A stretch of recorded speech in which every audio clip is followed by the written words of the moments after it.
We're here at Sandown, baby.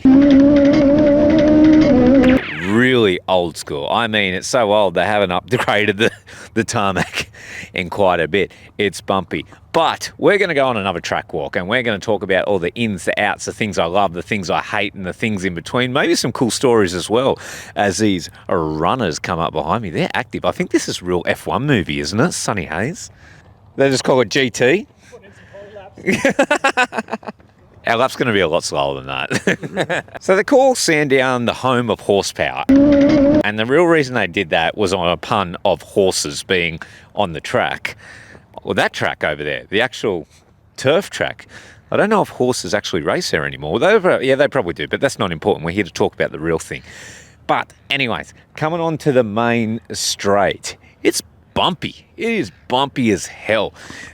You're going down here. If you've got your car set up tight, you're going to be bucked out of the seat, and you don't want to do that. It's kind of like being bucked here, but being bucked off a horse. Same, yeah, horsepower. yeah, we're getting there. We're riffing here. We're going, but it is a very, very long straight as well. Right down the end of the corner, or end of the straight, I should say, a nice 90-degree bend. That's where you put your dive bombs on. That's where you go hard. Rims off the ground. Yeah, and then you just T-bone everywhere. So it's pretty action-packed. So let's go down there and check it out. I hope no one runs wide and kicks up the loose bricks from the freaking racetrack. Holy, they're like light. They're weird. Oh, they're rubber. Oh, that would still hurt.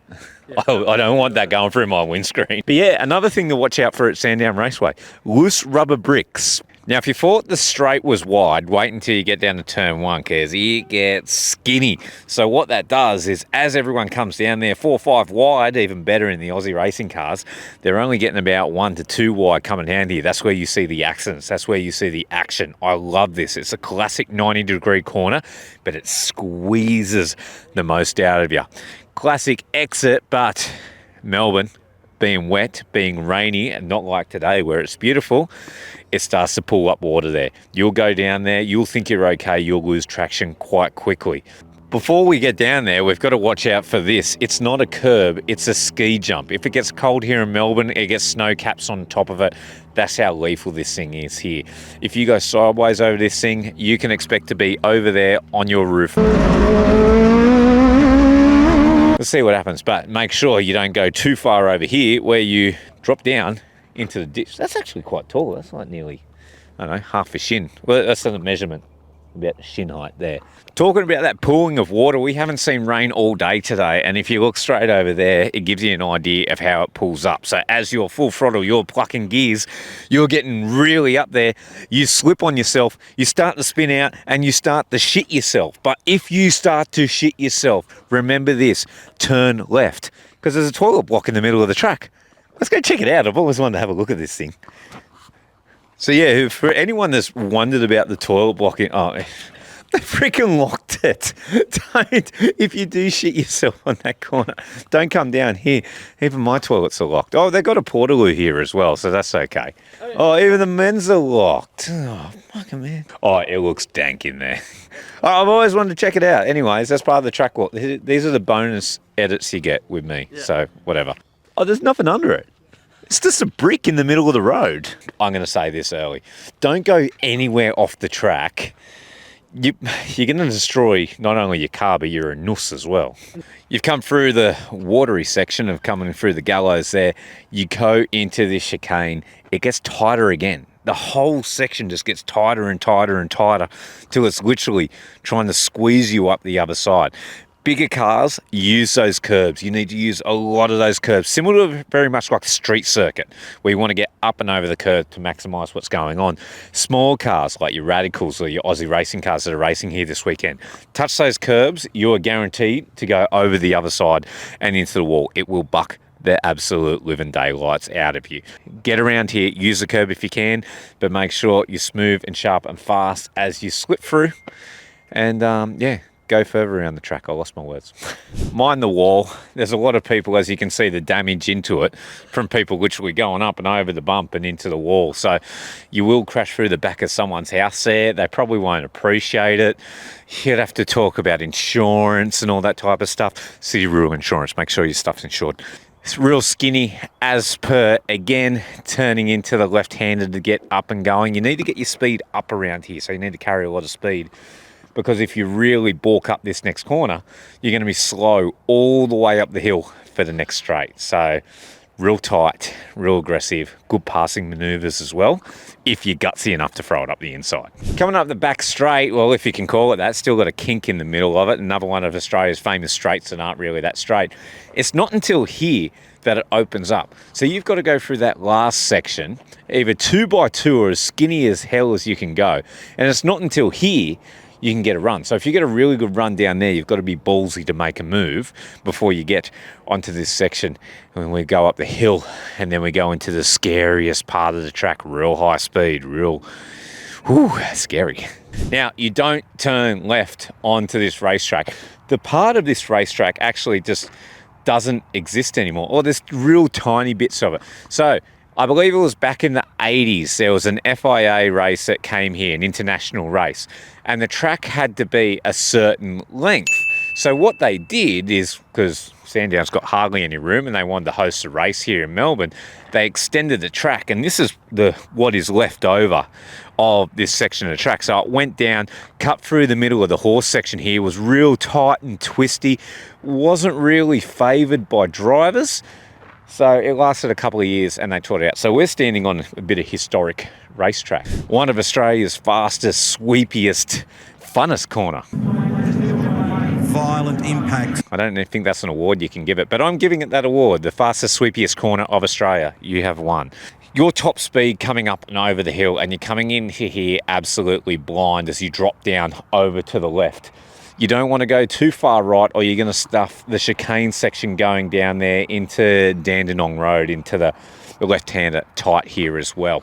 Now, if you do stuff up the corner here, the best thing to do is straighten up the car, run it out wide, and use the offshoot area you might see there. Same as like when you're coming down the hill at the S's at Bathurst. If you fear that you're going to be sideways or you're really coming out of control there, get the car straightened up, brake straight, and then concentrate on getting down the hill before you restart the lap. It is definitely one corner I've had dramas at before. I was coming up the hill here about 220 k's an hour in the Aussie car, and the steering column snapped and I went straight ahead, and that was probably the scariest moment I've ever had in a long time. I'll try and find the video and stick that up. It's a bit comical. It's all about making sure you are fully committed to this corner, getting down the hill, making sure the car's stopped enough as you go into the squiggly bits down there to get turned left at Dandenong Road to continue on with the lap. The sooner I get this done, the quicker I can rate it. Whew. Okay, we're not too steep, but we're definitely getting momentum. I am so dizzy. One thing I really will talk about is the changing of track surface the whole way around here. So if you see this section, it's quite slippery. If I do the famous shoe test, oh look, yeah, it's really grippy. Oh look, it's really slippery type stuff. It's going to rain here. The weather's always horrible at some point, so you got to be really prepared for it. You might be sitting on the out grid and then all of a sudden it pours down rain. If you start to slip up on this stuff, as you can see down the track, you're going to be backwards, and we don't want that. So please be patient and get a good wet line. This is not part of the racetrack, but for anyone that loves that old race track stuff, this is where that famous international section joined back onto the circuit. But I have seen a pretty cool sign here that I want you guys to check out. Thank you to our amazing officials. I love our officials. They do such a great job. I've had many great moments with them. They are the reason that we can go out racing, and they're the reason we can go out and entertain you guys. So make sure if you're walking past an official at a racetrack, just thank them. Give them a high five. Give them a handshake. Maybe cold beer or not. Don't give them gifts. That's probably against the rules. But make sure you support them, because they do a bang up job. Down in the Dandenong Road, real tight again, classic left-handed 90 degree. This is the stuff you see in textbook. Get in here, use the curb, exit as fast as you can. Great overtaking opportunity coming into the corner. Great blocking opportunity coming into the corner if you're in front as well. Use plenty of curb. It's nice and flat, and make sure you get that exit as best as you can. You might have, okay, it is real boggy. I was going to say it looks like it's really nice and compact. You might get a chance of getting out of it. That's soft, not Perth Wanneroo soft, but it's still soft. If you stuff up, make sure you get out of here. You don't want to be stuck. If you're starting back here for a race, you've got 3 corners to the start. Did the light go green? I don't know. We're waiting for the telecommunications to come through. And finally, we come into the last section of Sandown Raceway. The best thing about these curbs compared to a lot of the other ones that we've seen around the track is you can really take a lot of curb here. So entering the corner, getting into the apex, and making sure as you exit this right-hander, you want to be over to the right-hand side as much as possible. Don't let the car suck over to the left, because all you do is then make the left-hander corner a lot tighter than what you need to be. As you come out of the left corner, it widens right back up into the beautiful front straight that they've got. And that's it, the home of horsepower, Sandown Raceway. I hope you really enjoyed coming around with me and checking out some of the fun things around the track. I hope you learned something. I hope next time you come here you're going to be fast, or I hope you just appreciate the place a lot better. I know we're going to have a lot of fun this weekend in our Aussie Racing Cars, bucking down that bumpy straight. I can tell you it is bumpy, but we're going to have a ball. Make sure you subscribe and like all the videos and do all that type of stuff so I can keep doing this, because if you're enjoying it, I'm enjoying it. And I want you to enjoy me and me the other way. Leave some comments. What track should I go to next? Thank you.